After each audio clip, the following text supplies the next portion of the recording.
এবার জানবো দেশের উত্তরাঞ্চলের বন্যা পরিস্থিতির খবর। সবশেষ অবস্থা জানাতে কুড়িগ্রাম থেকে সরাসরি যোগ দিচ্ছেন সহকর্মী ইউনুস আলী। ইউনুস, কুড়িগ্রামের উপর দিয়ে বয়ে যাওয়া নদ নদীর অবস্থা কি? কোন কোন এলাকা এখন পর্যন্ত প্লাবিত হয়েছে আমাদের জানাবেন।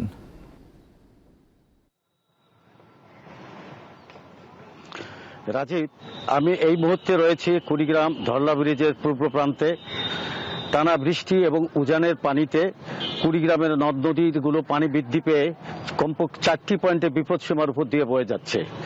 কুড়িগ্রামের ফুলবাড়ির তালুক শিমুলবাড়ি ধরলা নদীর পানি বিপদসীমার উপর দিয়ে প্রবাহিত হচ্ছে। অন্যদিকে চিলমারি, নুনখাওয়ার, ব্রহ্মপুত্র এবং দুধকুমার নদীর পানি বিপদসীমার উপর দিয়ে প্রবাহিত হচ্ছে। এই মুহূর্তে যতটা আমরা জানতে পেরেছি যে এই বন্যায় 15,000 পরিবারের 60,000 মানুষ পানিবন্দী হয়েছে। বন্যায় প্লাবিত হয়েছে চর দ্বীপচরের নিম্নাঞ্চলের ঘরবাড়ি, কাঁচা পাকা সড়ক, বিভিন্ন ফসল এবং রাস্তাঘাট।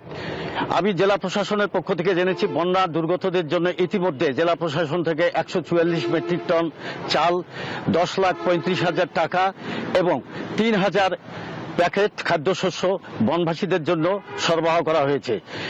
এখন পর্যন্ত জেলা প্রশাসন থেকে বন্যার্তদের সঠিক পরিসংখ্যান না পেলেও আমরা আপনাদের আগে বলেছি যে 15,000 পরিবারের থেকে বেশি পরিবার কার্যত পানিবন্দী হয়ে পড়েছে।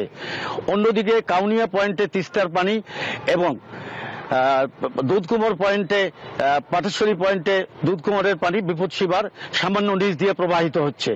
রাজীব, এই ছিল আমার কাছে কুড়িগ্রামের বন্যা পরিস্থিতির সর্বশেষ তথ্য। ইউনুস আলী, আপনাকে ধন্যবাদ।